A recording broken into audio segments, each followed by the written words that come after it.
drama film called Where the Crawdads Sing. Spoilers at 1969. Two young kids are riding their bicycles in the woods of North Carolina when they come across a dead body. Terrified, they immediately call for help. Shortly after, two cops arrive and start investigating the crime scene. One of them notices that the deceased is Chase Andrews, the son of a wealthy businessman. Surprisingly, there are no footprints around the area. The cops then notice a nearby tower and start climbing it, suspecting that perhaps Chase fell from there. Once they reach the top, they find a broken gate. This divides both of them. The first cop believes that Chase was pushed and killed, while the other thinks it was an accident. Sounds like the second cop maybe pushed and killed him, I don't know. In the next scene, the autopsy report of the corpse is out. It reveals that Chase indeed died of the fall impact, but something didn't quite add up. Based on his injuries, he should have been found facing downwards, but it was upwards. Hearing this, the cops immediately deduce that it's a murder. However, they don't have any evidence, not even fingerprints. Luckily, the doctor knows where to start. He gives them a tiny red fabric which he found on Chase's corpse. Later, as the cops are hanging out in a bar, they hear some people discussing the recent murder case. All of them think that a local girl named Kaya Clark is the murderer, as she had a bad history with Chase. With this information, the cops head towards Kaya's house. It is a small house, located near a swamp. They look around and find a collection of shells and books. They also get their hands on a red cap, possibly the same cloth whose fiber was found on Chase's corpse. Meanwhile, Kaya can be seen hiding from them in the woods. At an opportune time, she tries running away, but the cops eventually catch up to her. They question her why she was running, but Kaya doesn't speak a word. Hence, she is taken into custody. Later, we see her locked up in a cell. A local lawyer, Tom Milton, shows up and inquires if she would be interested in his services. However, Kaya remains silent. It's almost as if she is hiding something very deep. Tom tries to persuade her by revealing that she is going to be tried for murder. A court hearing is going to take place soon, and it is certain that she will be found guilty. After all, she has a red hat. That's more than enough evidence. Hearing this, Kaya becomes scared and finally opens up about her life. At first, she describes her childhood, and the movie goes into a flashback. It is 1953, and Kaya lives with her 4 siblings and parents. At first glance, it appears as if they are a happy family, but the truth is exactly the opposite. Her drunkard father always punishes her mother for no reason. So, one day, having had enough, she abruptly leaves. Following this, all of her 4 siblings also left the house one by one. Now, Kaya is left in the care of her drunkard father, alone. The latter raids the nearby swamp for mussels, a type of seafood. Kaya also tries her best to assist her father in work. Once they're done collecting for the day, they head to the local shop to sell it. The shop owner, Mrs. Mabel, is a kind woman who often provides Kaya with food and clothes. She even admits her into a school, but the little girl instantly becomes a target for the bullies. Hence, she runs away, never to come back again. As the days pass, she becomes more connected to her father, and he too starts being nice. One day, Kaya receives a letter from her mother, but since she cannot read, she asks her dad to read it for her. Unfortunately, as soon as he goes through it, he becomes enraged and yells at the little girl, "Your mom is not coming back." After this, the drunkard gathers all of her mom's belongings from the house and burns them. Little Kaya is deeply affected by the incident, but little did she know that this was just the start of her problems. The next morning when she wakes up, she finds that her father has also wandered off. Now, there is no one to care for her. Still, Kaya does not give up. She collects mussels from the swamp and sells them to buy things in return. Mrs. Mabel also helps her with groceries from time to time. Back in the present, Kaya gets a lovely dress from Mrs. Mabel, which she decides to wear for her first court hearing. The lawyer, Tom, suggests that she confess to the crime, but pretend that it was an accident. With this, she would get a maximum of 8 to 10 years in prison. However, Kaya asserts that she is not a murderer, so she wants to get out of prison as soon as possible. When the hearing starts, Chase's family lawyer does his best to prove that Kaya is guilty. He points out that no one else would have a better agenda to kill Chase. Kaya loved him a lot and wanted to marry him, but he always refused. This is probably why she called him to the tower and chucked him off. Hearing all of this, the crowd also starts turning on Kaya. They are sure that she is the murderer. She loved him more than anybody. She had to be the killer. Fortunately, Tom also turns out to be a good lawyer. He states that no footprints were found on the crime scene, so accusing Kaya without any evidence is unfair. Meanwhile, she goes into another flashback. It is the year 1963. Kaya has grown up to become a beautiful young woman. She still lives alone in her house and does everything by herself. Kaya has also developed a keen interest in nature, so whenever she's free, she simply roams around the woods and enjoys the tranquility. One day, however,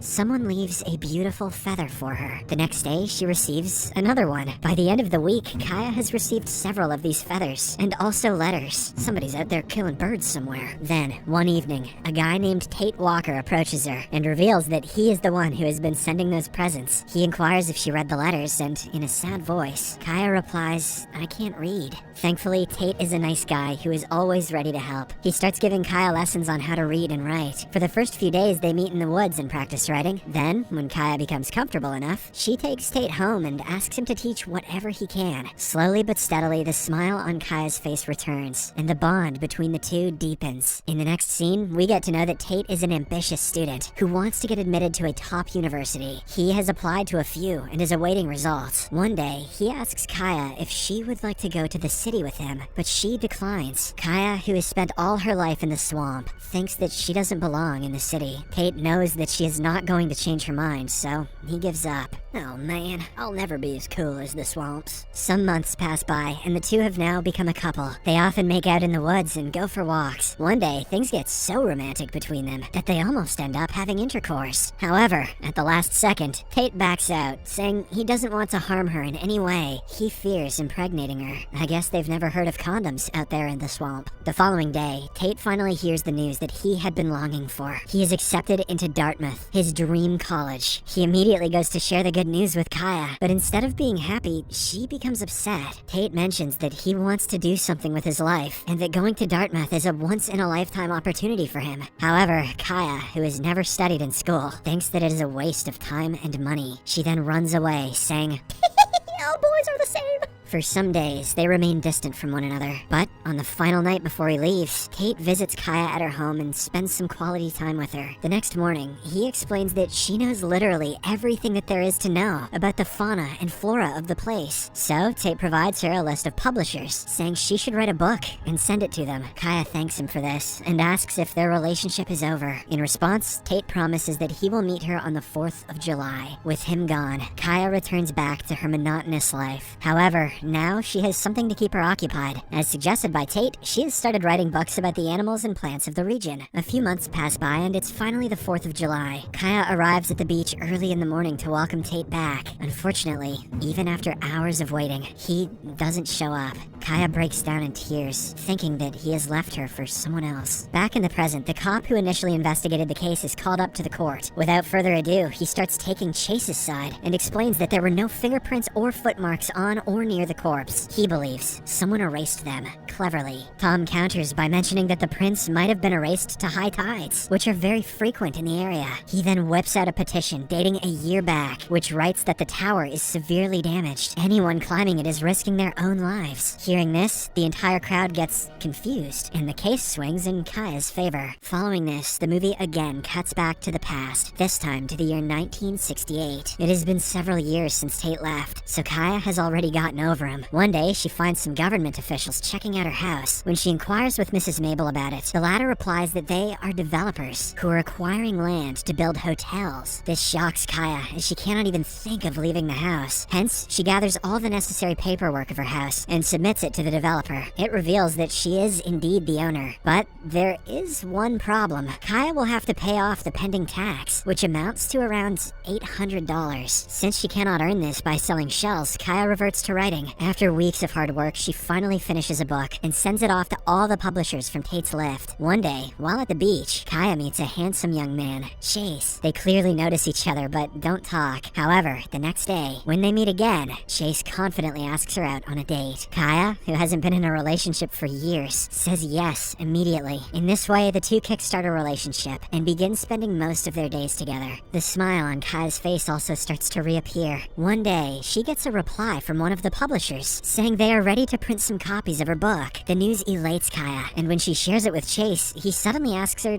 to marry him. Kaya stares at him for a few seconds, then accepts. As a symbol of approval, she puts a seashell necklace around his neck. In the present, Chase's mother has arrived in court to give her testament. She reveals that the necklace was not found around her son's body at the time of his death. So, she suspects that Kaya eliminated him, took his necklace, and then removed all the evidence. However, Tom mentions that they shouldn't come to a conclusion just because of a missing necklace. I don't know, it was a pretty dope necklace. necklace. Back in 1968 now, Tate finally arrives home after graduating from Dartmouth. Unfortunately, the very first sight he sees is Kaya spending time with another guy. The next day, while he is working at the dock, he overhears Chase talking bad about Kaya. He immediately confronts Chase, and the two get into a fight. Fortunately, they are soon separated by some other workers. That night, he goes to Kaya's house and explains that he couldn't come back because he was too focused on his studies. But now that he knows her value, he will never leave her. Tate also asserts that Chase is a bad person who likes playing with other girls' feelings. Sadly, Kaya does not believe any of this, so she just asks him to go away. Now, she just wants to be with Chase. Unfortunately, one day, Kaya learns that Chase is actually engaged to another girl. This breaks her heart, so she ends her relationship promptly. Everything is not bad for her, though. The next morning, Kaya gets the book that she had published, along with a check of $5,000. She will also have to attend an important press conference in Greenville. Kaya is over the moon to have earned such a large amount, so she quickly clears the house tax. With the remaining money, she renovates her house. Just when it seems like Kaya has forgotten about Chase, he shows up in her life. He tries to lie that he only loves her, but Kaya is not having any of that